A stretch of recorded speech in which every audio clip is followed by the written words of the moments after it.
There are many variations of dried and cured sausages in Italy. This version is what my family generically called Abruzzese sausage. We're starting with 800 grams of pork meat, 200 grams of pork fat, ground up in a medium grind. That's an 8mm grinding plate. So we're going to add to this 3 grams of dextrose.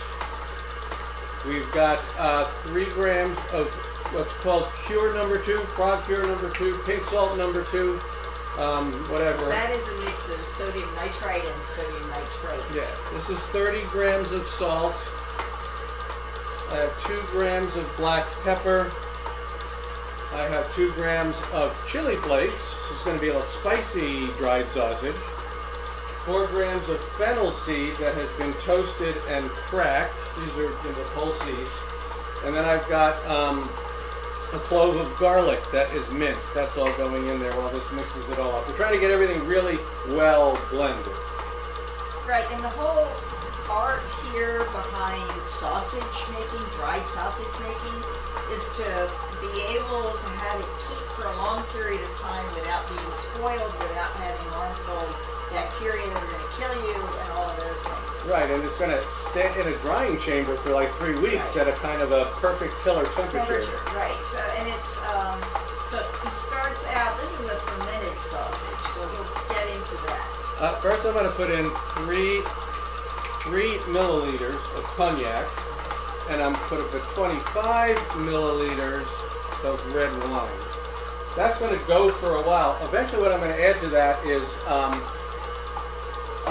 what's called, it's a starter, it's a fermenting starter. It's FRM52, 4 grams of that dissolved in distilled water. So we're going to go over to our resident scientist, Donna, to explain why all of these strange things are going in there. Okay, so the environment for the sausage is really very little air, and so one of the things you're worried about is those kinds of nasty bacteria that live with no air, like Clostridium botulinum.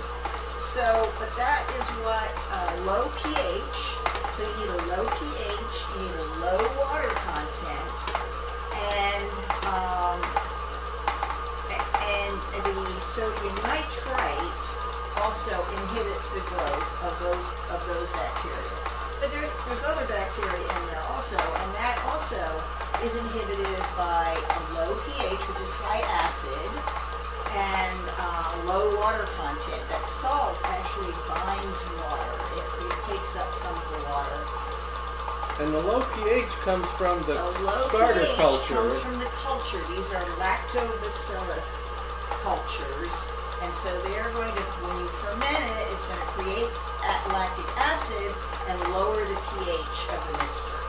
So hopefully when I put this in and have it, aging for a while and drying for a while, nothing nasty will grow inside. Okay.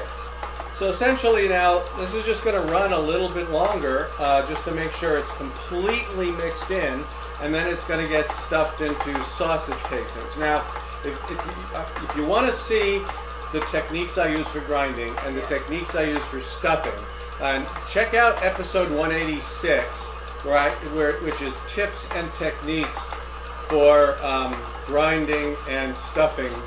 If you already know that stuff, don't worry about it. Yeah, that was when you were making fresh sausage. Yeah. So at any rate, just gonna let this go a little bit longer, and then I'm gonna stuff it into the sausage casings, and we'll come back later. Well, everything is stuffed and pricked. And what I've done is I've been able to rig up my oven in a way to maintain 80 to 90 degrees Fahrenheit and 80 to 90% humidity, so I can start this fermentation process for 12 hours, and then it's going to go into the drying chamber. If you want to talk to me about how to rig something like this up, it takes a lot of experimentation. So drop me a note, and we can communicate, and I can give you some ideas depending on what kind of equipment you have in your house. Anyway, these are going to hang in there, and then we're going to take them to the drying chamber. All right, so the initial fermentation process is done, and you can tell actually when I opened it up, you could smell that it was fermenting. So the final thing I'm going to do before I hang them to dry is I'm going to treat them with this it's Back to Firm 600. What this is it promotes a good mold, a white mold. You've probably seen it sometimes on the outside of sausages and stuff.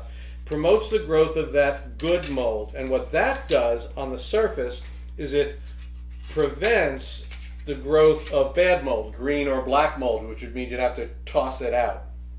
So these are going to get sprayed with this mixture here, and it's just going to go down into my drying chamber and probably take somewhere between 2 to 3 weeks for these things to lose 30% of their weight, and then they'll be ready to start eating.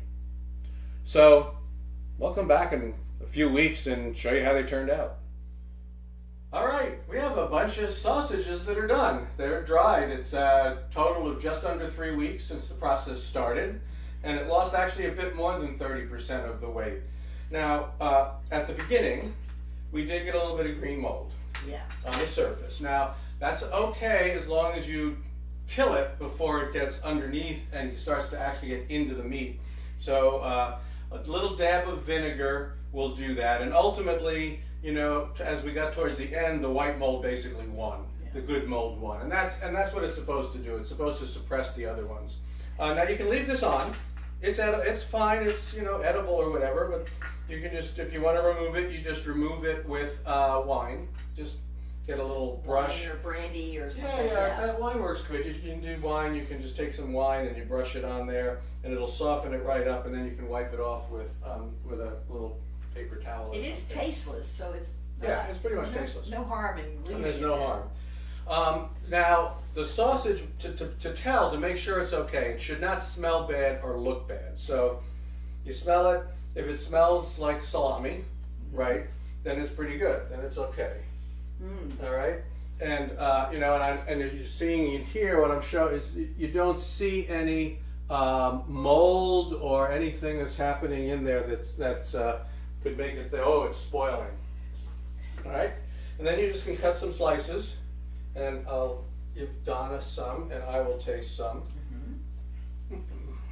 What you can do is you can leave the skin on it, right? It's edible also, or you just slice it and then remove it. Yeah. Okay, so from each slice. Well, what do you think? Yep. This has a little bit of kick to it. It's a little spicy. Yeah, I put a little bit in, not so much. And it reminds you very much of an Italian dried sausage. Now the recipe's kind of flexible, so you can riff on it any way you want. Yep, pretty much. If you would like to put some other flavors in it or other spices in it, put a little bit less of something or more of something.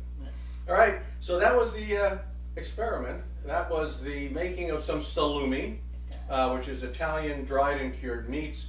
This is dried sausage, Abbruzzi style sausage, and we will see you next time.